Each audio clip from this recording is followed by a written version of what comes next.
Bismillahirrahmanirrahim. Hai, Assalamualaikum semua. Cikgu harap kamu semua sihat, ceria dan bersemangat belajar di rumah.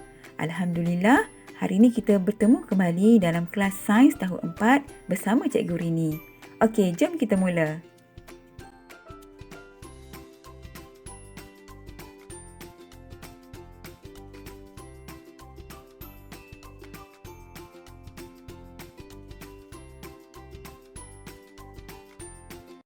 Baiklah, kita akan mulakan pembelajaran dalam unit 1 iaitu kemahiran saintifik.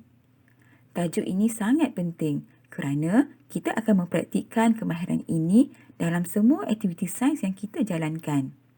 Jadi, cikgu nak ingatkan supaya kamu fokus terhadap penerangan cikgu dalam video ini. Okey, semua dah sedia? Kemahiran saintifik adalah kemahiran menggunakan kaedah saintifik untuk menjalankan penyiasatan atau eksperimen. Kemahiran saintifik terbahagi kepada dua, iaitu kemahiran proses sains dan kemahiran manipulatif. Apa itu kemahiran proses sains?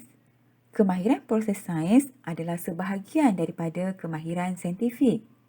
Kemahiran ini diamalkan semasa kita menjalankan eksperimen atau penyiasatan. Ia dapat membantu kita melakukan aktiviti dengan teratur dan sistematik. Kemahiran proses sains merangkumi 12 kemahiran dan kamu telah menguasai 6 kemahiran semasa di tahun 3, iaitu kemahiran memerhati, mengelas, mengukur menggunakan nombor, membuat inferens, meramal dan berkomunikasi. Cikgu harap kamu masih ingat ke-6 kemahiran proses sains tersebut. Kemahiran proses sains yang seterusnya adalah kemahiran menggunakan perhubungan ruang dan masa, mentafsir data, mendefinisi secara operasi, mengawal pemboleh ubah, membuat hipotesis dan mengeksperimen. Dalam video ini, cikgu akan memberi tumpuan kepada 3 kemahiran sahaja dan cikgu harap kamu dapat menguasai pembelajaran kita pada hari ini. Menggunakan perhubungan ruang dan masa adalah kemahiran memerihalkan perubahan sesuatu kejadian berdasarkan perubahan parameter seperti lokasi, arah, bentuk, saiz, isi padu dan berat mengikut urutan masa. Oleh itu, kita akan lihat perhubungan antara ruang dan masa. Contohnya, apabila masa bertambah, bentuk aiskrim menjadi tidak sekata dan saiznya semakin mengecil. Okey, mari kita lihat contoh lain dalam video. Mari kita lihat beberapa contoh kemahiran ini. Berdasarkan situasi ini, pemerhatian yang dibuat ialah saiz ais menjadi kecil selepas 10 minit. Perhubungan yang dibuat ialah apabila bertambah masa, saiz ais semakin mengecil.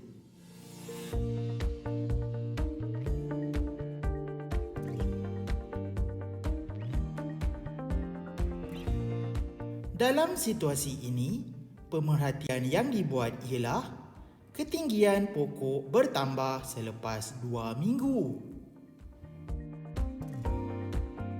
Perhubungan yang dibuat ialah apabila bertambah masa, pokok semakin tinggi.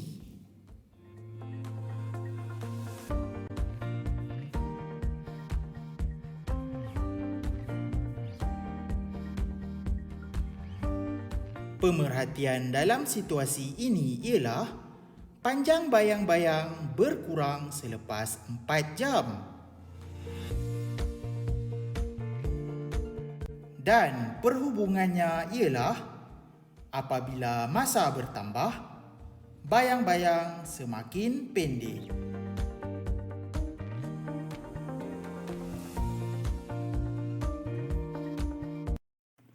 Mentafsir data ialah kemahiran memberikan penerangan yang rasional tentang objek, peristiwa atau pola daripada data yang dikumpulkan. Contohnya, carta pie ini menunjukkan bilangan murid yang menaiki basikal adalah sama dengan bilangan murid yang berjalan kaki. Manakala, bilangan murid yang menaiki bas adalah yang paling ramai. Okey, mari kita lihat contoh yang lain. Berdasarkan carta pengelasan ini, arnab dan gajah makan tumbuh-tumbuhan. Helang dan ular sawah makan haiwan lain. Manakala ayam dan monyet makan tumbuh-tumbuhan dan haiwan lain.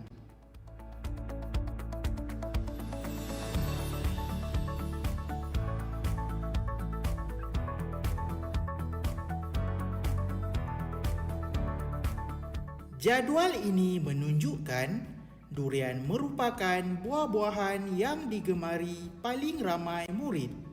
Manakala tembikai ialah buah-buahan yang kurang digemari oleh murid. Mendefinisi secara operasi ialah kemahiran memberikan definisi tentang sesuatu konsep yang dapat dilakukan dan diperhatikan.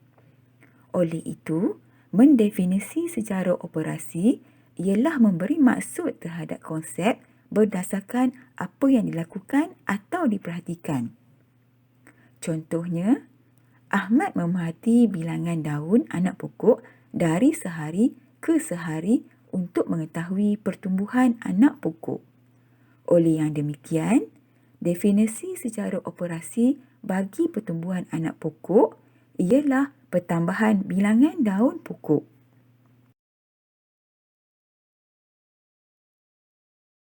Michael dan Jeff berjoging di sekitar taman perumahan mereka. Michael ternampak 3 ekor siput berhampiran laluannya, lalu dia berkata, "Mari kita adakan perlumbaan siput." Michael dan Jeff mengambil siput-siput itu dan meletakkannya di atas laluan pejalan kaki. Jeff mengutip sebiji batu kecil dan melukiskan garis mula dan tamat di atas laluan pejalan kaki tersebut. Mereka meletakkan setiap siput di atas garis mula dan perlumbaan itu pun bermula. Mereka mencatatkan masa yang diambil untuk setiap siput sampai di garisan penamat. Michael berkata, kelajuan siput ialah masa yang diambil untuk siput sampai di garisan penamat. Adakah anda tahu bahawa penyataan Michael ialah contoh bagi aplikasi suatu kemahiran proses sains? Kemahiran itu disebut sebagai kebolehan untuk mendefinisi secara operasi. Mendefinisi secara operasi ialah proses memberikan definisi mengenai sesuatu konsep dengan menyatakan perkara yang mesti dilakukan dan perkara yang patut diperhatikan. Dalam situasi ini, Michael dan Jeff mengukur masa yang diambil untuk 3 ekor siput itu sampai ke garisan penamat. Dalam memberikan definisi secara operasi, konteks diambil berdasarkan kepada pengalaman murid. Kemahiran ini tidak diperoleh daripada glosari dan bukan dengan menghafal. Kita imbas kembali 12 kemahiran proses sains yang mesti kita hafal. Jom nyanyi sama-sama. 눈에 반한다는 이야기가 널 보는 순간 이해가 됐어.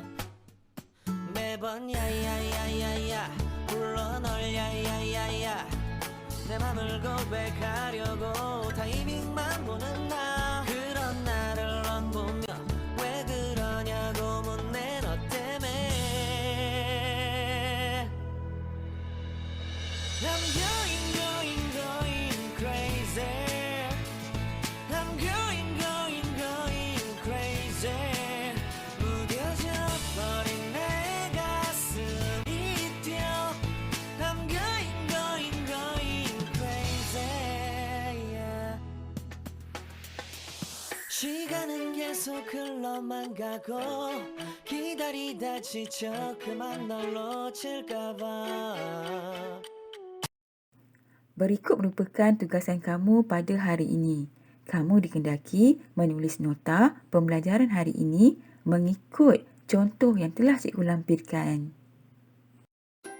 Setakat ini saja pembelajaran kita pada hari ini. Cikgu harap ilmu yang disampaikan memberi manfaat kepada semua. Kita jumpa lagi pada kelas yang akan datang. Sekian, terima kasih. Bye-bye.